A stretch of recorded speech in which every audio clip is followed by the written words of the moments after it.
प्यारे बच्चों दोस्तों, एक बार फिर से आप लोगों के सामने मैथ की बहुत ही इंपॉर्टेंट और शानदार वीडियो लेकर हर बार की तरह इस वीडियो में भी हम लोग टॉप 10 क्वेश्चन को सॉल्व करने वाले हैं। और ये जो आपके टॉप 10 है ना, ये मैथ के बहुत ही इंपॉर्टेंट क्वेश्चन है दोस्तों। अगर आप रेलवे से related group D, NTPC, RPF की तैयारी करें तो ये वीडियो आप लोगों के लिए जबरदस्त और धमाकेदार होने वाले। तो चलिए देरी न करते स्टार्ट करते हैं अपने पहले क्वेश्चन। देखिए इसी टाइप के क्वेश्चन ही आपके रेलवे के एग्जाम में पूछता है।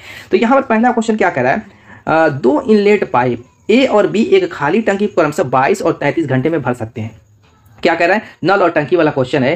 कह रहा है कि दो जो है इनलेट पाइप हैं, फॉर एग्जांपल जैसे ये टंकी है ना, इसमें दो पाइप हैं, ऐसे एक इधर से एक इधर से, एक ए है और एक बी है। ठीक है, इस टंकी को ए कह रहा है, ए अगर सिर्फ चालू कर दिया जाए ए तो इसको 22 घंटे में भर देगा। अगर ए को रोक करके सिर्फ बी को चालू कर दिया जाए तो क्या कह रहा है कि इसको 33 घंटे में ये भर देगा। इस तरीके से ए और बी क्रमशः 22 और 33 घंटे में भर सकते हैं। आगे कह रहा है उन्हें एक साथ खोला गया, यानी दोनों को एक साथ खोल दिया गया तो टंकी जाहिर सी बात कम समय में भर जाएगी। तो कह रहा है कि टंकी भरने से 3 घंटे पहले, ये जो चीज लगा दिया है, वरना क्वेश्चन तो 1 सेकंड में सॉल्व हो जाता है। ये जो कह रहा है कि 3 घंटे पहले ए को बंद कर दिया जाता है, यानी टंकी जितने भी घंटे में, जैसे मान लीजिए कि 10 घंटे में भर जाती है, सपोज कर लीजिए, तो वो क्या कह रहा है कि 3 घंटे पहले यानी 7 ही घंटे में इस ए को बंद कर देता है। तो बाकी बी भरेगा टंकी को, तो वो कितने समय में फिर टंकी भर देगा और टोटल ये समय कितना हो जाएगा, और टोटल मिला करके वही कह रहा है टंकी को भरने में दोनों पाइपों द्वारा लिए गए कितने घंटे लगेंगे, दोनों पाइपों द्वारा लिया गया समय पूछ रहा है। तो चलिए फटाफट इस क्वेश्चन को हम लोग सॉल्व करते हैं। देखिए इसका एकदम सिंपल सा तरीका है दोस्तों, एकदम बेसिक सा फंडा। इस टाइप के बहुत तरीके के क्वेश्चन बनते हैं। पहले जैसे 3 घंटे पहले पाइप को बंद कर रहा है, किसी में 4 घंटे बाद बंद करेगा, इस तरीके से क्वेश्चन जो है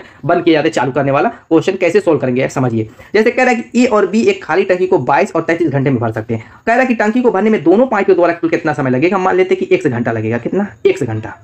हमने मान लिया 1 घंटा लगेगा।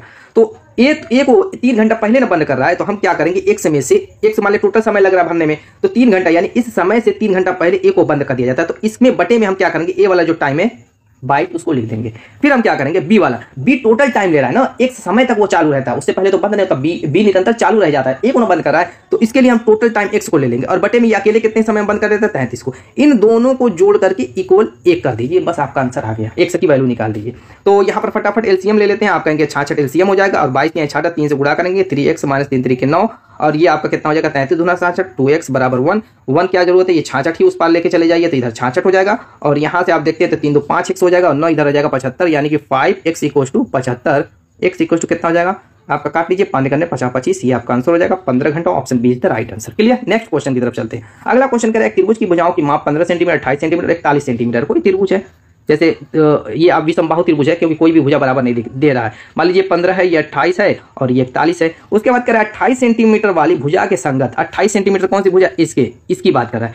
इसके संगत कह रहा है शीर्ष लंब की लंबाई ज्ञात कीजिए, यानी कि यहां से अगर इसका शीर्ष लंब ये 90 डिग्री पर खींचा जा रहा है, यहां पर जैसे ये 90 डिग्री अगर बना रहा है, कितना दोस्तों, ये 90 डिग्री, तो इसकी माप पूछ रहा है क्या होगी।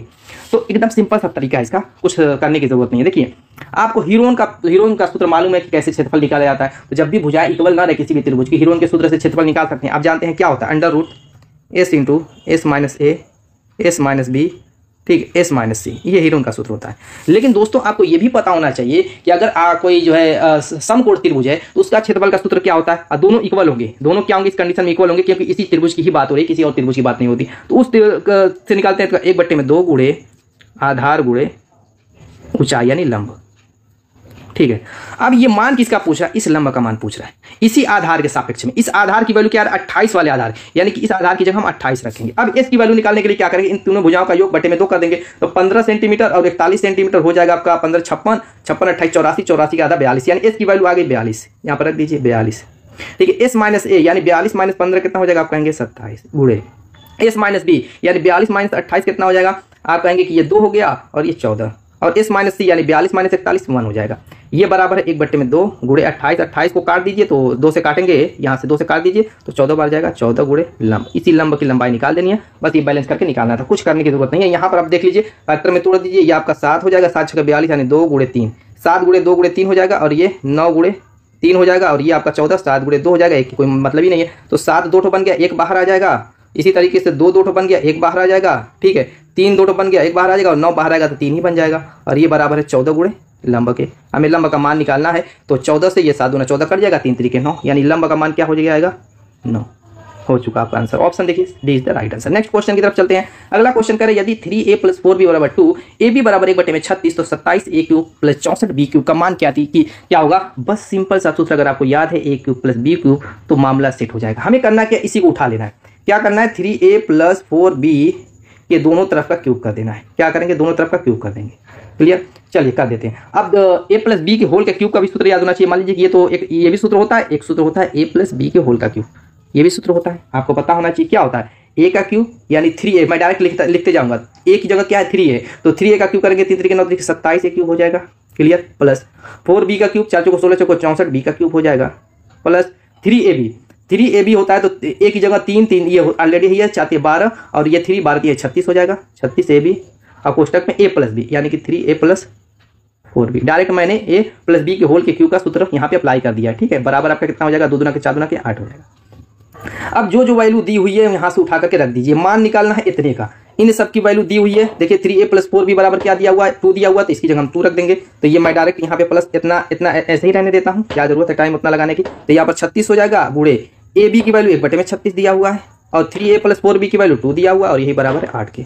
यहाँ से 36 से 36 खत्म, 2 बचा उधर जाएगा यानी कि 8 माइनस क्या हो जाएगा 2 हो जाएगा, बराबर क्या हो जाएगा 6। यही क्या आ गया 27 a क्यूब प्लस, एकदम दोस्तों सिंपल तरीका, कोई बहुत माथापच्ची करने की जरूरत नहीं, सिंपल तरीके से आपका आंसर आ चुका है 6। Option is the right answer. कोई दिक्कत हुई, ए प्लस बी के होल का क्यूब का सूत्र जो होता है वो जान लीजिए क्या होता है। अगर आपको हो सकता है यहाँ पे confusion, A cube plus B cube plus 3ab into A plus B, बस यही दोस्तों होता है ए प्लस बी के होल के क्यूब का सूत्र। बस उसी सूत्र से इस क्वेश्चन को सॉल्व किया गया है। नेक्स्ट क्वेश्चन की तरफ चलते हैं। अगला क्वेश्चन करें, 5 संख्याओं का अनुपात 1 2 3 4 5 है और उनका योग 30 है। दूसरी संख्या और पांचवी संख्या का योग इनमें से किसके बराबर होगा। एकदम सिंपल सा क्वेश्चन है, ये भी बहुत हार्ड नहीं, एनटीपीसी को एग्जाम में पूछा हुआ। कैसे निकालते हैं, किसी भी संख्या का अगर रेशियो दे दिया जाए, वो कितनी भी संख्या सबका अगर रेशियो दिया, उनका योग दिया हुआ, किसी भी संख्या का फिर मान पूछे तो आप कैसे सेकंडों में निकालेंगे वो समझिए। जैसे 1 2 3 4 और 5 संख्या का रेशियो दिया, किसकी दूसरी और पांचवी संख्या को पूछ रहा है ना, दूसरी और पांचवी संख्या का योग पूछ रहा है। इनका योग दिया हुआ है 30। हमें करना क्या है, दूसरी संख्या निकालने के लिए सबसे पहले हम अनुपातिक योग निकालेंगे, यानी सभी का योग 1 2 3 3 6 4 10 5 15, अनुपातिक योग 15 आ गया।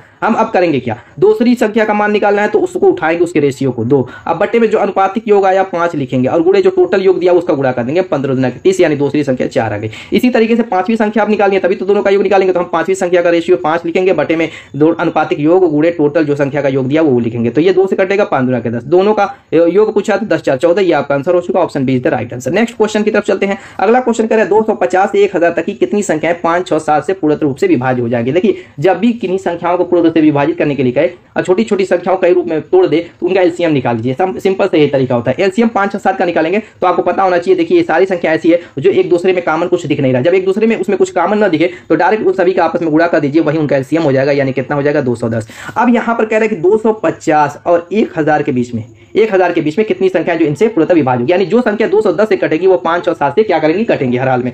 तो यहाँ पर 210, देखिए 210 का कितनी बार 250 और 1000 के बीच में कह रहा है, तो 210 संख्या ऐसी है जो 50 से कम है, 250 से कम है, तो हर हाल में इसका पहाड़ा आगे बढ़ना पड़ेगा। एक में कम नहीं है, 2 होगा तो 2 का करेंगे तो आपका कहेंगे 420। 420 संख्या ऐसी है जो क्या करेगी, कटेगी। इसके बाद अब तीसरी बार पहाड़ा पड़ेंगे, 3 से करेंगे तो 0, 3 करने 3 3 दूना 630 भी कटेगी। फिर 4 से करके देख लीजिए, 4 0 0, 4 करने 4 4 दूना के 840 कटेगी। फिर आगे जाएंगे तो 1000 से ज्यादा हो जाएगा। 250 और 1000 के बीच की बात न कर रहा है तो 420 630 और 840 तीन ही ऐसी संख्या मिल रही है जो कि क्या करेगी 5 और 7, यानी उसके एलसीएम 210 से कटेंगी तो 5 6 7 से भी हर हाल में कटेंगे। तो option D is the right answer, संख्या मिली है। ठीक है, नेक्स्ट क्वेश्चन की तरफ चलते हैं। अगला क्वेश्चन कह रहा है कि 16 पर 7 पावर 27 पर 6 पर 5 पर 9 पावर के गुणनफल का कुल अभाज्य गुणनखंड ज्ञात कीजिए।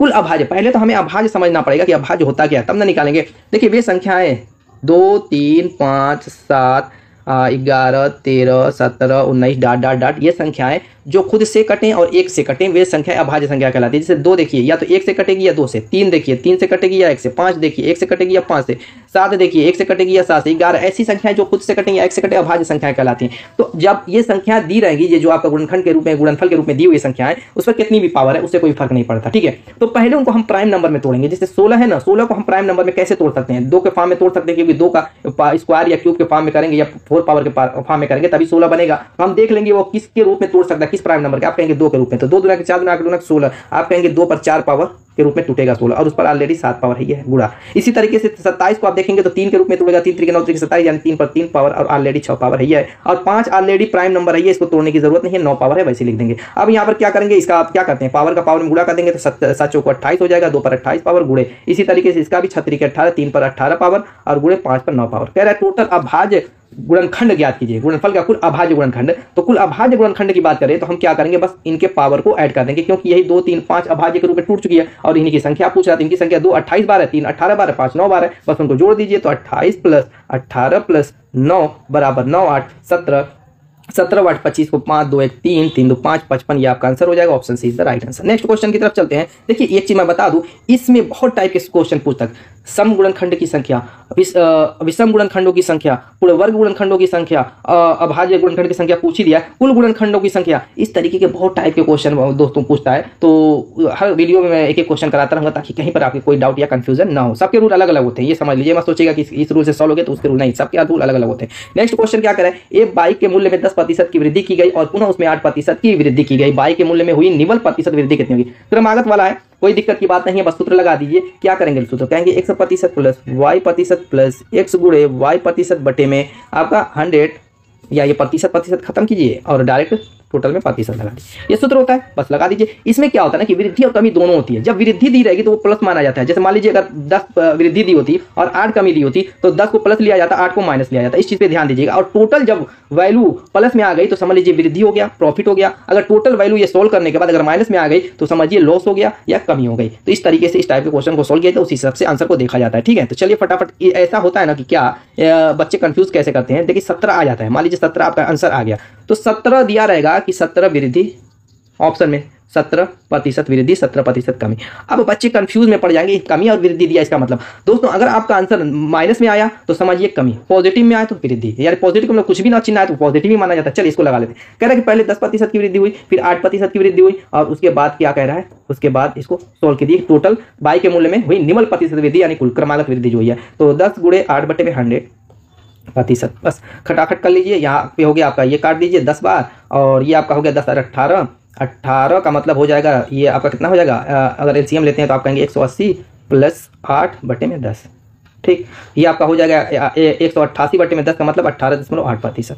देखिए कहाँ है, option C is the right answer. Clear. Next question, अगला क्वेश्चन बहुत ही शानदार है, कंपाउंड इंटरेस्ट का थोड़ा सा अलग अलग क्वेश्चन दिखा, इसलिए मैं लेकर के आया हूँ। थोड़ा सा कैलकुलेशन की स्पीड अगर आपकी अच्छी है तो इस क्वेश्चन को आप सोल्व कर लेंगे कम से कम समय में। मैं कहूँगा कि 1 मिनट मान के चलिए, कम से कम 1 मिनट लगेगा, लेकिन स्पीड अच्छी होनी चाहिए। क्या कह रहा है कि 20,609 की धनराशि को ए और बी के बीच में इस तरह विभाजित करें कि 3% वार्षिक चक्रवृद्धि ब्याज की दर से 7 वर्ष के बाद ए को प्राप्त मिश्र धन रुपया में समान दर से 9 वर्ष बाद बी को प्राप्त मिश्र धन रुपया में के बराबर हो। यानी कहने का मतलब अगर 3% वार्षिक चक्रवृद्धि ब्याज को 7 वर्ष में ए का मिश्र धन अगर A1 है, ठीक है, वो बराबर होगा बी का मिश्र धन जो कि 9 वर्ष के समान दर में प्राप्त होगा। अगर बी का मिश्र धन हम मान लेते हैं A2।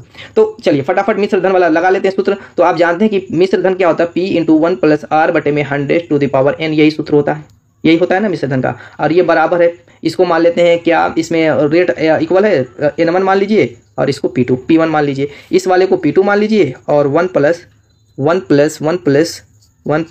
रेट तो रेट अलग अलग है, नहीं रेट तो इक्वल है दोनों में, R बटे में 100, समय और मूलधन अलग अलग होगा। चलिए इस तरीके से। तो कह रहा है कि यदि ब्याज की गणना वार्षिक चक्रवृद्धि दर पर की जाती है, यानी कि ब्याज की गणना वार्षिक रूप से की गई हो, तो अब इसमें करना क्या, देखिए अगर हम मान लेते हैं कि टोटल क्या हो अमाउंट x मिल रहा, किसको ए को, ए का x हो तो इसका कितना हो जाएगा, बी का टोटल कितना है धनराशि, आप कहेंगे 20,609 रुपया है। अगर ए का हिस्सा x है तो बी का हिस्सा कितना हो जाएगा, आप कहेंगे कि x माइनस, टोटल तो इतना ना है तो इसमें से घटा दीजिए 20,609 माइनस x। 2 भागों में विभाजित करना है। मान लेते ए का हिस्सा मिला x तो बी का हिस्सा कितना मिलेगा, 20,609 मिलेगा कि नहीं मिलेगा। यहाँ पे कोई डाउट है, 20,609 को ही बांट रहा है, वो अलग अलग वार्षिक जो है यहाँ पर 3% वार्षिक ब्याज की दर से, इसको भी 3%, लेकिन 7 वर्ष के लिए, इसको 9 वर्ष के लिए, ए को 7 वर्ष के लिए, बी को 9 वर्ष के लिए, लेकिन इसको 20,609 को ही बांटना है, किसमें ए और बी दोनों में बांटना है। तो मान लेते ए का हिस्सा x है तो बी का हिस्सा कितना हो जाएगा, 20,609 माइनस x हो जाएगा। तो इसका p का काम करेगा x से और इसका p का काम करेगा ये वाला 20,609 माइनस x। क्लियर हो गई बात, यहाँ पर कोई डाउट। चलिए थोड़ा इसको मैं साफ कर लेता हूँ क्योंकि इसमें थोड़ा सा जगह कमी पड़ जाएगी तो दिक्कत होगी। चलिए यहाँ पर अब p की जगह इसमें p की जगह हम रखेंगे क्या, x, ठीक है, x 1 + R बटे में 100। रेट हम नहीं लिखेंगे, 3% वार्षिक ब्याज, इसकी भी 3%, दोनों में इक्वल है तो रेट को हम नहीं लिखेंगे। क्यों मैं नहीं लिख रहा हूँ, उसकी वजह है। और वर्ष क्या है, n की वैल्यू 7 है पहले वाले की, ये बराबर है। और दूसरा क्या हो जाएगा, 20,609 माइनस x, इसका हो जाएगा। और इसका भी 1 + R बटे में 100 टू दी पावर कितना है इसका 9 है। अब यहाँ पर इसको डायरेक्टली हम काट सकते हैं, इस 7 से इस 7 को काटेंगे, यहाँ पर सिर्फ 2 बचेगा और यहाँ पर सिर्फ 1 से बच जाएगा। क्लियर हो गई। अब यहाँ पर इसकी आर की वैल्यू रख सकते हैं 3 रख दिया तो 100 + 103 हो जाएगा। 103 का जो स्क्वायर होता है वो कितना होता है दोस्तों, आप कहेंगे 100 का तो स्क्वायर पता ही है, तो 100 ये जाएगा इस पार, तो ये आपका हो जाएगा 100 का स्क्वायर 10,000, कितना हो जाएगा 10,000 x। और ये आपका 103 का स्क्वायर इधर ही रह जाएगा, तो 103 का स्क्वायर क्या कीजिए कि इसमें गुणा के रूप में ही बस लिख दीजिए 20,609, ब्रैकेट तोड़ेंगे तो इसके गुणे में 103 आएगा एक बार, 103 का स्क्वायर, तो 103 का स्क्वायर होता है 10,609। ठीक है, और आपका यहाँ पे कुछ नहीं बचा। अब यहाँ पर x है, माइनस x के रूप में है, तो ये आपका 10,609x। क्लियर है। यहाँ पर मैं डायरेक्टली तोड़ ताड़ करके इस तरीके से मैंने इसलिए गुणे के रूप में नहीं लिखा क्योंकि हमें काटने पीटने में आसानी होगी, कोई दिक्कत नहीं होगी, इसलिए इसको मैंने छोड़े रखा है। और आप गुणा करेंगे तो बहुत टाइम लगेगी, टाइम कैसे बचाना है वो भी बहुत जरूरी है जानना। अब यहाँ पर इसको इधर लेके आएंगे तो ये क्या हो जाएगा, माइनस है तो प्लस हो जाएगा, और 10,609 मिल करके 20,000 क्या हो जाएगा 609x हो जाएगा, और ये बराबर क्या हो जाएगा 20,609 गुणे 10,609 के। अब ये 20,609 कट गया, x की वैल्यू 10,609 आ गई, यानी कि ये आपका क्या हो जाएगा, एक का अमाउंट 10,609 हो गया, तो दूसरे का अमाउंट क्या हो जाएगा, मान लीजिए कि x की वैल्यू आ गई, तो एक अमाउंट आपको मिल गया 10,609, यानी कि 20,609 को ना तो हिस्सों में बांटना था, एक हिस्सा तो हमें पता चल गया, b का हिस्सा कितना हो जाएगा, आप कहेंगे कि 20,609 जो है उसी में से 10,609 को घटा दीजिए, बस आपका 10,000 जो आएगा वो b का अमाउंट हो जाएगा। तो कितना हो गया 10,609, और देखिए 10,609 और 10,000, option B is the right answer. इसमें सिर्फ कैलकुलेशन की स्पीड अच्छी होनी चाहिए और कुछ इसमें था नहीं दोस्तों। ठीक है, क्लियर है। नेक्स्ट क्वेश्चन की तरफ चलते हैं। अगला क्वेश्चन कह रहा है कोई भी व्यक्ति एक यात्रा 14 घंटे में पूरी कर सकता है, यानी कि मान लीजिए कि वो ए से 20 तक की यात्रा कर रहा है, ए से बी तक की, और 13 घंटे में इस यात्रा को 14 आवर में कंप्लीट कर सकता है। लेकिन कह रहा है कि वो यात्रा का पहला 1/3 भाग का मतलब मान लेते हैं कि इतना भाग, यहाँ से यहाँ तक का हिस्सा, ए से सी तक का हिस्सा, वो क्या कह रहा है 40 किलोमीटर पर आवर की स्पीड से पूरा करता है। और कह रहा है और शेष भाग, और बाकी शेष कितना बचेगा, आप कहेंगे 2/3 बचेगा। मान लीजिए कि 1/3 हिस्सा चला तो ये आपका 2/3 होगा कि नहीं, टोटल मान लीजिए एक हिस्सा है तो एक में से 1/3 जो हटाएंगे तो आपका 2/3 बचेगा, यानी कि 2/3 हिस्सा बचेगा। या बाकी जो 2/3 हिस्सा बचा हुआ है उसको कह रहा है कि 60 किलोमीटर पर आवर की स्पीड से पूरा करता है। तो कह रहा है उसकी यात्रा की कुल दूरी कितनी है, दूरी मान लेते हैं डिस्टेंस आपकी डी है, क्या कह रहा है उसकी यात्रा की कुल दूरी कितनी है, तो डिस्टेंस डी मान लेते हैं। तो अब यहाँ पर एक चीज हमें ये करना है कि जो ये यहाँ से यहाँ तक है, जैसे पहला एक तिहाई हिस्सा का पहले हम टाइम निकालेंगे T1। आप जानते हैं कि पहले स्पीड का सूत्र क्या होता है, S बराबर डिस्टेंस अपॉन टाइम, और यहाँ से हम टाइम बराबर निकालेंगे तो क्या हो जाएगा, आप कहेंगे डिस्टेंस अपॉन स्पीड। तो हम पहले T1 निकालेंगे, T1 बराबर क्या हो जाएगा, T1 का मतलब पहला हिस्सा 1/3 हिस्सा जो चल रहे हैं, तो 1/3 क्या हो जाएगी, दूरी हो जाएगी। मान लें टोटल दूरी इसकी x मान लेते हैं, उसका x 1/3 कितना हो जाएगा, x/3 हो जाएगा, तो डिस्टेंस आपकी कितनी होगी x/3। और स्पीड यहाँ पर कितनी कंप्लीट कर रहा है, आप कहेंगे 40 की स्पीड से ये दूरी तय कर रहा है, ये दूरी 40 की स्पीड से तय कर रहा है, तो ये आपका कितना हो जाएगा x/120। ठीक है, ये आपका घंटा आवर लिख लीजिए। उसके बाद T2 निकालेंगे, दूसरी जो 2/3 कर रहा है, 2/3 का मतलब 2x/3 वो कितनी स्पीड है, आप कहेंगे 60 है, और ये बराबर कितना हो जाएगा, ये 36 के 18 हो जाएगा, यानी 2x/180 आवर। अब यही टोटल जो टाइम लग रही है ए से बी तक की, वो कह रहा है कि 14 घंटे में पूरी कर सकता है, यानी कि T1 + T2 बराबर जो दिया हुआ वो कितना दिया हुआ, 14 घंटा दिया हुआ। तो इन दोनों को बस जोड़ दीजिए, जोड़ करके भाई 14 की इक्वल करके x की वैल्यू निकाल दीजिए। तो यहाँ पर 80 का मतलब बटे में 360 एलसीएम हो जाएगा, 360 मैं डायरेक्ट ही कर रहा हूँ, T1 और T2 की वैल्यू रख के 360 हो जाएगा, तो 12×3 = 36 यानी कि 3x हो जाएगा, और प्लस ये 18×36 2 के 4 4x हो जाएगा, और यही बराबर हो जाएगा 14 के। यहाँ पर अगर देखें तो 4 3 7 2 14, 2 बार ये कटेगा, इधर x बचेगा, ये हो जाएगा 72 720, यानी कि x की वैल्यू हो जाएगी 720।